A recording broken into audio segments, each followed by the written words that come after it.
आलियार पिया की मोहब्बत में चूर होकर बगैर कुछ सोचे समझे सीधा असलम और ज़किया के पास पहुंच गया पिया का हाथ मांगने के लिए।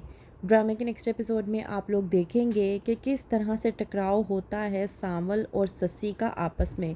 जब कहती है सस्सी सांवल से कि तुम यहाँ पर क्या करने आए हो, सांवल वहीं पर सस्सी से कहता है कि मुझे लगता है कि आपके लहजे की जो उजलत है वो मुझे बता रही है कि मुझे यहाँ पर नहीं आना चाहिए था। लगता है मुझे यहाँ से चले जाना चाहिए। सावल जब वहाँ से जाने लगता है तो सस्सी रोकती है सावल को और कहती है कि तुम मुझसे ये नहीं पूछोगे कि मैं यहाँ पर कैसे रह रही हूँ और मैं कैसी हूँ। इस बात पर सावल सस्सी को जवाब देता है, इतना बड़ा घर, शान शौकत, इतनी बड़ी कोठी, रुतबा, पैसा, ये सब कुछ देखने के बाद पूछने की गुंजाइश बाकी नहीं रहती कि तुम कैसी हो और किस हाल में रह रही हो। सस्सी जो सांवल से बेइंतहा मोहब्बत करती थी लेकिन अपने बाप के हाथों मजबूर होकर शहरियार से शादी कर ली ताकि वो सांवल को बचा सके, और सांवल जो कि इस बात से पूरी तरह से अनजान है। वहीं पर दूसरी तरफ पिया जो आलियार की मोहब्बत को इनकार करने के बाद पूरी तरह से बेचैन हो चुकी है। जब यूनिवर्सिटी जाती है और आलियार वहाँ पर मौजूद नहीं होता तो पूछती है लुबना से कि आलियार नहीं आया। लुबना जब जवाब देती है और कहती है कि शायद आलियार अब कभी भी यूनिवर्सिटी ना आए क्योंकि उसने यूनिवर्सिटी छोड़ दी है। इस बात पर लुबना पिया का मजाक बनाने की कोशिश करती है और कहती है कि मुझे नहीं पता था कि तुम्हें भी आलियार से कहीं ना कहीं मोहब्बत है, तुम्हें देखकर तो उसके लिए बेचैनी सी नज़र आ रही है।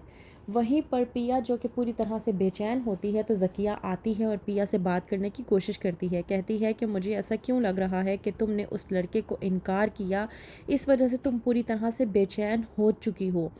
कहती है पिया अपनी माँ ज़किया से कि नहीं अम्मी, ऐसी कोई बात नहीं है, आपको गलतफहमी हो रही है। ऐसी कोई भी बात होती तो मैं आपको पहले ही बता देती। वहीं पर दूसरी तरफ आलियार जो पिया से अपनी मोहब्बत का इजहार तो करता है लेकिन पिया के इनकार के बाद आलियार से बर्दाश्त नहीं होता और वो चुपचाप अपनी बाइक निकाल कर सीधा पिया की गैर मौजूदगी में पिया के घर पहुंच जाता है ताकि जाकर उसके वालिदैन से बात कर सके। आलियार को आता देख टीपू जब हो जाता है परेशान तो उसे कुछ समझ नहीं आती और वो जाकर सांवल से कहता है कि वो हीरो तो फिर से विलन की एंट्री मारने के लिए आ गया है। इस बात पर सांवल टीपू से कहता है कि पहले तो तू ये डिसाइड कर ले कि वो हीरो है या विलन, उसके बाद तू मुझे बताई कि क्या बात है। कहता है टीपू कि मैंने उस लड़के को फिर से देखा है। इस बात पर सांवल बेचैन हो जाता है और समझ नहीं पाता। वहीं पर पिया यूनिवर्सिटी से जब वापस आती है तो आलियार की बाइक देखकर हो जाती है परेशान। जैसे ही वो घर में दाखिल होती है तो बात सुनती है जब कह रहा होता है आलियार ज़किया से कि मैं आपके घर इसलिए आया हूँ ताकि मैं पिया का हाथ मांग सकूँ। वहीं पर असलम भी मौजूद होता है। पिया अचानक से आकर आलियार की ये बात सुनने के बाद घबरा जाती है। कहती है कि तुम ये क्या बकवास कर रहे हो, मैंने तुम्हें पहले ही मना कर दिया था। पिया जो कि अपने वालिद को लेकर परेशान हो जाती है कि मेरे वालिद मेरे बारे में क्या सोचेंगे। इनकार करने के बाद ज़किया को पिया के चेहरे पर एक बेचैनी सी नज़र आती है। जब चला जाता है आलियार वहाँ से तो वहीं पर हो जाता है आलियार और सांवल का टकराव।